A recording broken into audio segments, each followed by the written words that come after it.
So we're not getting a grade on this? Technically, no. That's technically great, cause I technically didn't study. Sabia que quem fala mais de uma língua xinga mais? Pois é, tem gente que nunca fala um palavrão sequer em português e quando fala inglês falta xingar a própria mãe. Isso acontece porque o peso das palavras é diferente na outra língua. Tem coisas, por exemplo, que não são ofensivas em português, mas são extremamente ofensivas em inglês. E vice-versa. Tem piadas que são super engraçadas em português, mas que fazem zero sentido em inglês. E vice-versa. Muitas vezes, você pode traduzir o que você quer dizer da melhor forma que você conseguir e mesmo assim ter um impacto muito diferente da mensagem original. Como eu já disse em outra aula, traduzir não basta, porque idioma não é só palavras, é contexto, principalmente contexto cultural, estilo de comunicação, ou seja, tudo aquilo que não vai pro papel, mas que muda tudo. E o bom de aulas como essa que você vai ver agora é que eu te ajudo não só a entender o que as palavras querem dizer, mas também o peso delas e a aplicação na prática. Hoje vamos treinar nosso inglês com essa cena que o Chris fala com a professora dele sobre a prova que ele fez. Chris, after looking at your test results, I'm very concerned. I've been getting my ass whooped for 2 years and now she's concerned? What are you concerned about? Bom, contextualizando, o Chris fez uma prova que não valia nada, era só um teste de proficiência. E por não valer nada para a escola, ele fez de qualquer jeito. E ele tirou uma nota muito ruim. E é por isso que essa conversa está acontecendo. A Miss Morello fala, Chris, after looking at your test results, I'm very concerned. After pode ser depois de, depois do, depois da, depois que. Ele sempre inverte a sequência. Então ficou depois de olhar, after looking. E aproveitando, qualquer verbo que vem depois de after, você precisa do ing no final. Eu sei que muita gente tem dificuldade para identificar isso, então tem duas formas para você lembrar. A primeira, que é a mais fácil, seria só pensar, bom, se eu falo after, qualquer verbo que eu falar em seguida, vou colocar ing e pronto, acabou. Beleza. A segunda forma, que é mais ou menos como o falante nativo pensa, é a seguinte: quando você fala uma ação, né, um verbo, mas ele vira um substantivo, ou seja, um isso, um ele, um ela, a gente precisa colocar ing no final. Por exemplo, quando a gente fala after alguma coisa, é um objeto, é um isso, é um ele ou ela, não é uma ação. Não é um fazer, não é um correr, andar. Então, por mais que você fale um verbo aqui, tipo, depois de olhar, vai ser um depois disso, certo? Então, o after faz com que qualquer coisa que vem em seguida seja um isso, ou seja, seja um substantivo. Look é um verbo, looking, substantivo, tá? Então, depois disso, ou seja, depois de olhar os seus resultados da prova, test results. Nota a pronúncia, results. Sempre que você for ler U-L, você fala O. Como, por exemplo, cultura, em inglês se fala culture. Pode ser no começo ou no meio da palavra, sempre você vai falar assim, O. Ela fala, I'm very concerned. Eu tô muito preocupada. É o mesmo se ela dissesse I'm very worried. Então, os verbos worry e concern são sinônimos, beleza? E nessa hora, o Chris, como narrador, fala o seguinte, I've been... O que é I've been? A tradução pode ser a mesma de I am, né? I am, eu estou, e I've been pode também ser traduzido como eu estou. Só que é um outro tipo de eu estou, né? I am soa mais como algo momentâneo, ou como se você estivesse descrevendo uma situação que você está dentro dela. Por exemplo, eu estou estudando inglês esse ano. O período é grande, mas você está dentro desse período. Mas quando você fala I've been studying English, por exemplo, soa como se você estivesse fazendo já há um tempo aquilo. Tipo, eu estou estudando há 2 anos. Eu estou estudando há um tempo, eu estou estudando ultimamente. Você pode, inclusive, complementar com o período ou não. Se você não complementar, já soa como se você já estivesse fazendo aquilo já há um tempo, tá? E o que ele fala aqui é o seguinte, I've been getting my ass whooped. E aqui nós temos um palavrão, que é uma coisa bem complicada na prática. Porque como a gente falou no começo, o peso das palavras é diferente de uma língua para outra. Só que o peso das palavras também é diferente dependendo da pessoa que fala. Por exemplo, eu sou uma pessoa que não falo palavrão no meu dia a dia. Então essa pode ser uma palavra super pesada para mim. Mas para uma pessoa que já tá acostumada a falar palavrão no dia a dia, pode ser uma palavra bem tranquila. E é engraçado que essa palavra especificamente tem hora que é considerada palavrão, tem hora que não. Tipo, tem programas de TV que censuram essa palavra, colocam um bip, e outras não. Mas bora lá pro significado. Ele falou que tá tendo o traseiro dele chicoteado, whooped, for 2 years. há 2 anos. Lembrando da conjugação que a gente falou aqui, quando você fala o período, acaba tendo concordância com o que você tá falando. Tipo, eu venho fazendo, né? Eu tô fazendo tal coisa há tanto tempo. E ele fala, and now she's concerned. E agora ela tá preocupada. Ele colocou bastante ênfase no now. E agora, and now she's concerned. E ele pergunta, what are you concerned about? Que é uma frase que tem uma sequência um pouco estranha pra gente. Seria, o que você está preocupada sobre? Então é o seguinte, concern about é o mesmo que worry about. Significa preocupar-se com. E sim, não se fala with, que seria, obviamente, o com, traduzido literalmente para o inglês. E essas duas palavras, o concern e o about, não se separam na frase. Por isso, ela vai lá pro final. Em português, por exemplo, teria que jogar o about lá pro começo, né? Tipo, sobre o que você está preocupada. Soaria melhor pra gente, né? Continuando. You did horribly on your test. But that on your record, it could seriously harm your chances of going to college. Even if you get a basketball scholarship. Is she crazy? There's no grades they won't take if you can play basketball. Então, o que ela estava preocupada era isso. Você foi muito mal no seu teste. Ir bem, ir mal em alguma coisa, em inglês, não se fala o verbo ir, se fala o verbo fazer. E aí você conjuga para o passado, futuro, o que você quiser falar. Por exemplo, em português eu diria que você foi mal no teste. Em inglês fica você fez mal no teste. E sempre que é negativo, a gente acrescenta li no final. E não me pergunta por quê. É um mistério. Por que se fala assim? Quando é positivo, não tem li. Por exemplo, você foi bem na prova seria you did well on your test. Você foi mal seria you did badly on your test. Então, no caso, você foi horrível. Você foi muito mal na sua prova. E ela completa. But that on your record... Mas isso, lembrando que é um isso que está mais longe, não só de distância física, mas de tempo também. Quando você fala de algo que está longe, no sentido de passado, já é that. Então, isso, mas isso no seu record, nos seus registros, no seu histórico. É engraçado que a mesma palavra, se você ler record, já significa gravar, registrar. E record é o registro, o histórico. Isso could seriously... poderia seriamente ou gravemente harm, estragar, machucar, danificar, prejudicar. Dá para traduzir de várias formas esse verbo. As suas chances, your chances of going to college, de ir para a faculdade. Tudo que vem depois de of, a gente coloca ing e pode levar em consideração aquilo que a gente falou agora há pouco, sobre verbo virar substantivo. E ela conclui falando even if, mesmo que, pode ser também mesmo se você obter a basketball scholarship,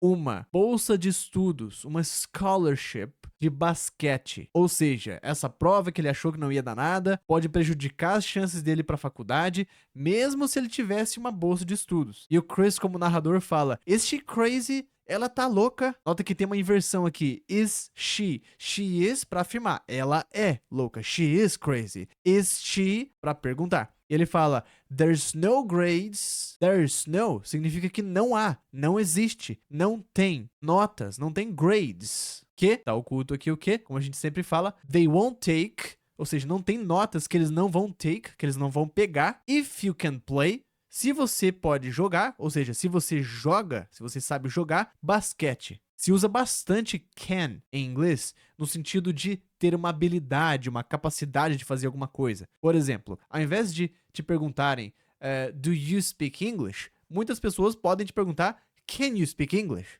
Tipo, você sabe, você dá conta, você tem essa habilidade? Imagina, por exemplo, uma criança falando I can't read. Eu não sei ler. Então, ao invés de falar o verbo saber, por exemplo, dá para falar can, para expressar habilidade, dizendo que você consegue, que você sabe fazer aquilo ou não sabe. E nessa parte, a gente pode usar um pouquinho de contexto cultural para entender a história. Pensa só, nos Estados Unidos, muitos alunos do ensino médio que são atletas conseguem bolsas na faculdade por meio do basquete, do futebol, através de uma cota que eles têm para atletas. Inclusive, parece uma coisa bem polêmica, não sei como que tá isso hoje, mas dá para entender aqui quando ele fala que não tem notas que eles não peguem se você joga basquete, né? Então, querendo dizer que você pode ser um aluno muito ruim se você joga basquete e você passa. Engraçado isso, né? Continuando. I thought that test didn't count. Chris, everything counts. You should know that.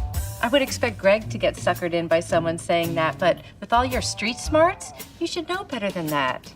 I thought the test didn't count. Eu achava, ou pode ser também eu achei, eu pensava que, ou eu pensei que a prova, the test, didn't count. Não contava. Pode ser o contar de ser importante e o contar também de contar. 1, 2, 3 é o verbo count. E ela responde, Chris, everything counts. Tudo conta. Agora me fala, por que esse count aqui tá com S e o de cima não tá? Será que é o de baixo é plural? Em inglês, a gente coloca um S no final de verbos quando a gente tá falando de um ele ou ela. No caso, everything significa tudo, é como se fosse um ele, é um grupo. É como se eu falasse o Brasil. Nossa, mas no Brasil tem um monte de gente. Sim, mas o Brasil ainda é um ele, no singular. Mas, Gabriel, e se eu esquecer de falar um S numa frase como essa? Bom, o impacto pode não ser tão grande, mas vai soar estranho. Vai soar tipo, tudo conto, ou tudo contamos, tudo contam. Tipo, é um erro de conjugação, que pode ou não atrapalhar a compreensão de quem tá ouvindo, mas soa bem estranho. E ela fala, you should know that. Você deveria saber disso. E é uma expressão pronta, tá? Tipo, you should know that. Você deveria saber. You should know that. E ela fala, I would expect. Nota a emenda, né? Would expect. Eu esperaria o Greg, que é o amigo dele, né? To get suckered in. Ser sugado pra dentro. O que quer dizer essa expressão? Ser influenciado, ser levado pela onda dos amigos, né? E sucker também significa otário. Então pode ter um duplo sentido aqui, de que ela esperava que o Greg fosse sugado ou enganado, né? Passado pra trás. By someone saying that. Por alguém dizendo isso.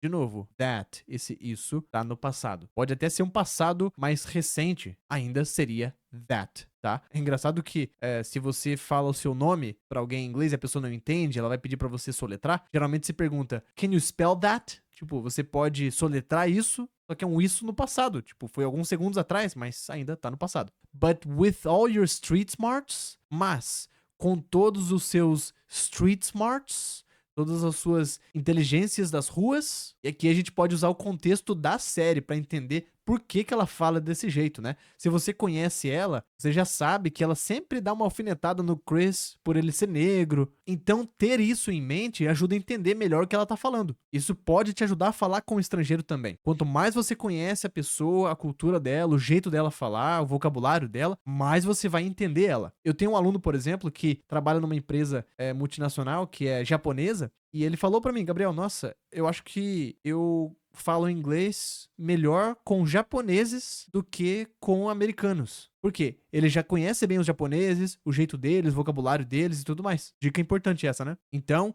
quando eu falo contexto cultural, envolve tudo isso, beleza? E ela termina falando, you should know better than that. Bem parecido com o que ela falou agora há pouco, né? You should know that. Você deveria saber disso. E aqui, você deveria saber melhor do que isso. Ou seja, saber mais do que isso. É um jeito muito comum de falar em inglês, de saber mais. Então vamos supor que eu quero dizer que o meu amigo aqui do meu lado, ele sabe melhor esse assunto.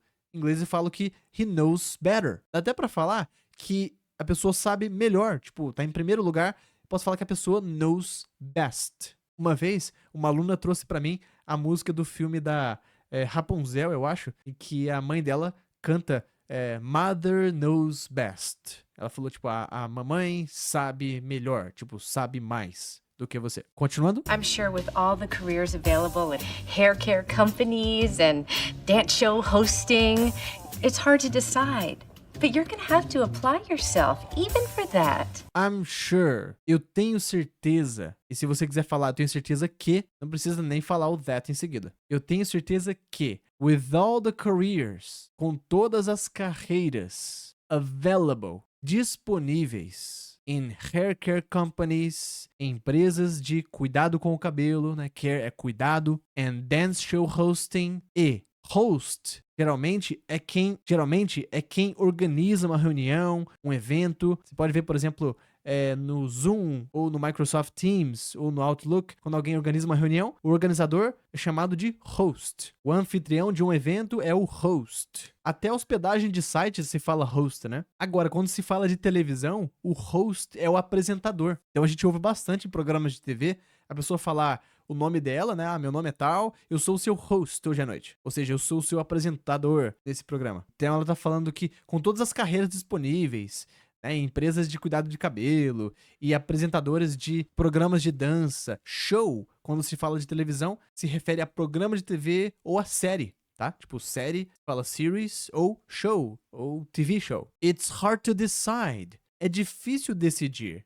It's hard to decide. Uma frase pronta que você pode reaplicar em outro assunto. Então, de novo, ela tá pegando no pé dele, né? Por ele ser negro, tipo, tem várias opções pra você, né? Nessas áreas. E ela completa, but you're going to have to, você vai, you're going to, ter que, have to, apply yourself. Se aplicar, ou seja, se esforçar. Tem que ser uma pessoa aplicada. Even for that. Até pra isso. Even pra enfatizar, né? Tipo, até mesmo pra isso. Pra isso o quê? Pra isso que ela falou. É como se ela estivesse desmerecendo aqui, falando, tem muitas opções pra você nessas áreas, né? Porque você é negro. Eu sei que é difícil decidir, mas até pra essas coisas mais simples, você tem que se aplicar. É basicamente o que ela quis dizer. Continuando. Hair care companies and dance show hosting?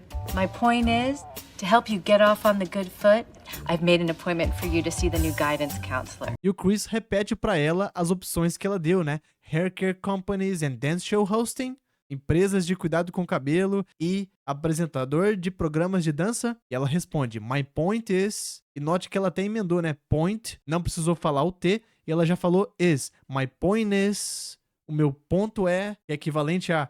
O que eu quero dizer, na verdade, é... É muito comum falar point em inglês, né? Tipo, what's the point? Tipo, qual que é o sentido disso? Ou até, you have a point. Tipo, o que você falou tem sentido. Então, quando eu falo my point is, o que eu realmente quero dizer é to help you, pra te ajudar, ou pra ajudar você. Get off on the good foot, que é uma expressão em inglês. Get off on the good foot é como se fosse sair com o pé certo. O oposto seria get off on the wrong foot, que é tipo sair com o pé errado. Em português a gente fala pé direito, pé esquerdo. Em inglês a gente fala o pé certo, o pé errado. Então, pra ajudar ele, get off on the good foot, ela falou, I've made an appointment. Eu marquei, eu agendei um appointment. Appointment pode ser várias coisas que envolvem marcar um horário, tá? Então, uma consulta médica é um appointment. Uma aula de inglês que você agenda com o seu professor é um appointment. Se você quiser falar pra alguém que você tem um compromisso e não tá disponível, você pode falar que tem um appointment, tá? Então, é uma palavra bem coringa. Então, para ajudar ele a sair com o pé direito,